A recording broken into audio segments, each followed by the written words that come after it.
Ek groet in die wonderlike naam van ons Koning Jesus Christus, ons Verlosser, ons Zaligmaker, op hierdie donderdag, die 20ste Augustus 2026. Ek is Jacques Pieters, hierdie is Brood vir die Siel, 0720202615.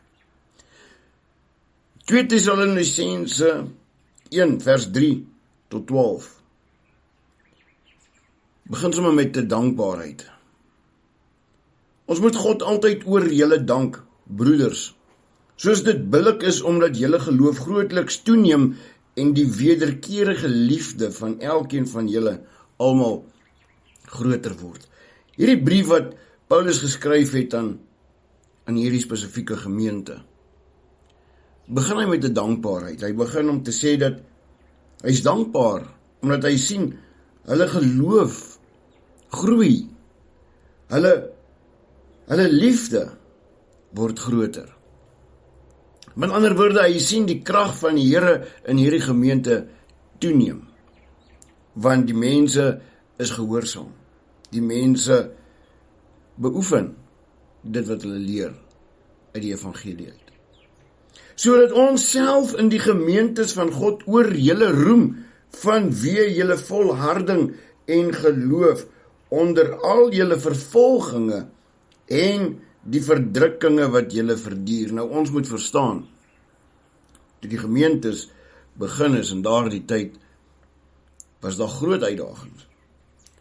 Daar het skielik valse apostels gekom, wat na hierdie gemeentes toe gekom het. Onthou, hulle het nie sosiale media gehad nie. Daar was een keer in 'n lang tyd wat die apostels by elke gemeente kon uitkom.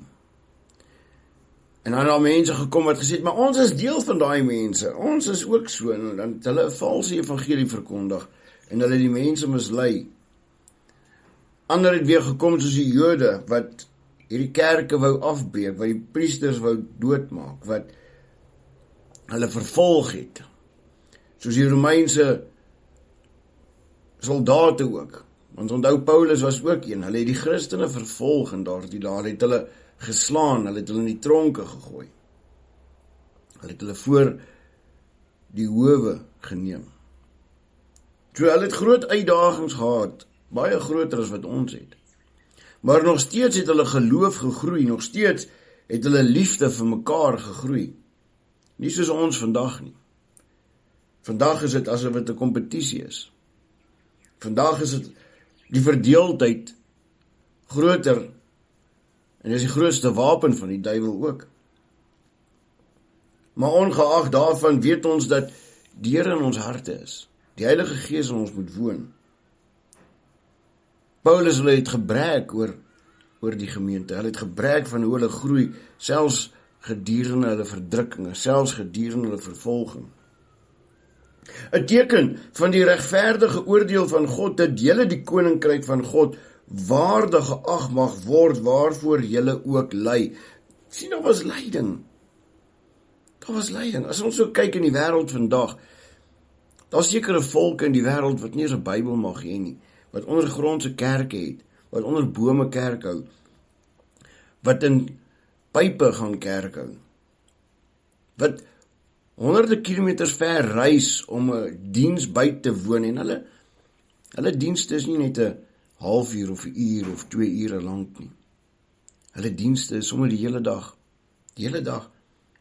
En hulle is bereid om 'n opoffering te maak. Hulle vat maar vir hulle ou kossie saam en 'n watertjie of wat ook al. Hulle sit nie in geboue met air conditioning nie. Hulle sit nie eens op stoele nie. Maar as ons kyk weer in ander dele van die wêreld, as daar nie sulke voordele is nie, wil die mense nie eers kerk toe gaan nie. Aangesien dit reg is by God om aan die wat julle verdruk, verdrukking te vergelde, en aan julle wat verdruk word, verligting te gee, saam met ons in die openbaring van die Here Jesus uit die hemel met sy magtige engele.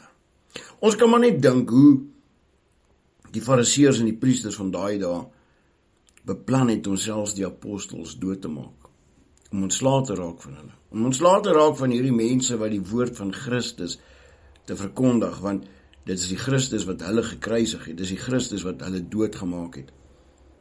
En nou is daar mense wat verkondig, daardie Christus wat hulle doodgemaak het, het opgestaan uit die dode.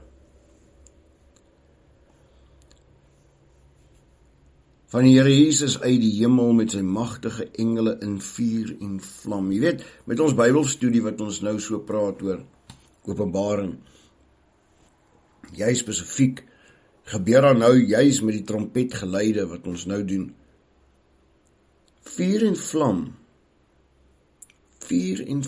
daar gebeur verskriklike dinge, maar so wat ek vir die mense sê in ons Bybelstudie, dat die gelowiges het nie nodig om bekommerd te wees nie. Al gaan daar vervolging kom, die woord leer ons dit. Luister mooi wat sê die woord hier vir die gelowiges. Wanneer hy wraak uitoefen op die wat God nie ken nie, en op die wat aan die evangelie van ons Here Jesus nie gehoorsaam is nie. Hy praat hier met twee verskillende mense. Die wat God nie wil ken nie, daai ongelowiges, en die wat hom ken, maar hulle is ongehoorsaam aan die evangelie. Hulle is ongehoorsaam aan die woord van die Here. Hulle sal as straf ondergaan 'n ewige verderf, weg van die aangesig van die Here en van die heerlikheid van sy sterkte. Wanneer hy kom om verheerlik te word in sy heiliges en bewonder te word in almal wat glo. In daardie dag, want ons getuienis het by julle geloof gevind. Daarom bid ons ook altyd vir julle dat onze God julle die roeping waardig mag ag en dat hy alle welgevalle aan wat goed is en alle werk van die geloof met krag volkome mag maak. Sodat die naam van onze Here Jesus Christus in julle verheerlik kan word en julle in hom ooreenkomstig die genade van onze God en die Here Jesus Christus. Luister weer mooi. En aan julle wat verdruk word, verligting te gee saam met ons in die openbaring van die Here Jesus uit die hemel met sy magtige engele. In vuur en vlam, wanneer Jesus kom hy met vuur en vlam. Wanneer hy wraak uitoefen op die wat God nie ken nie, en op die wat aan die evangelie van onze Here Jesus nie gehoorsaam is nie. Daar is baie mense wat sê hulle glo. Daar is baie mense wat in kerke gaan sit en hulle sing lofprysing, hulle sing liedjies, maar die oomblik wanneer hulle daar uitstap, is daar weer 'n verandering. Want hulle is ongehoorsaam aan die woord. Baie kere hoor 'n mens iets wat mens uit die woord uit lees, en dan sê iemand, ons glo nie, dit is so nie. Hulle glo dit wat in hulle harte is, hulle glo dit wat in hulle gedagte is, hulle glo nie dit wat in die woord staan nie. Met ander woorde, hulle is ongehoorsaam aan die woord, hulle is ongehoorsaam aan die evangelie. Jy sien, die koring, wanneer die koring reg is om geoes te word, dan is daar kaf, wat saam met die koring groei. En daar is ook onkruid, wat tussen die koring groei. So die kaf is daai wat ook lyk soos die gelowiges, wat ook die woord hoor, maar hulle is dit nie gehoorsaam nie.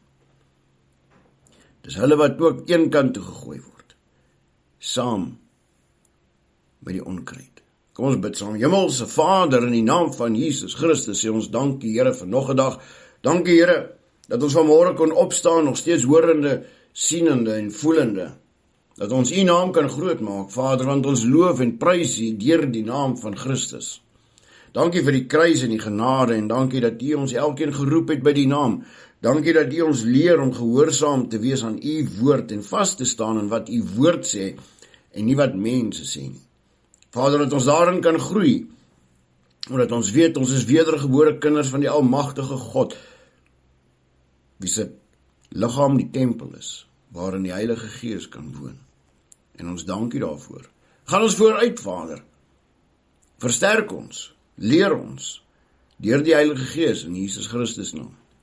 Amen. Onthou, lees self jou Bybel, moenie toelaat dat die wêreld jou mislei nie. Groete.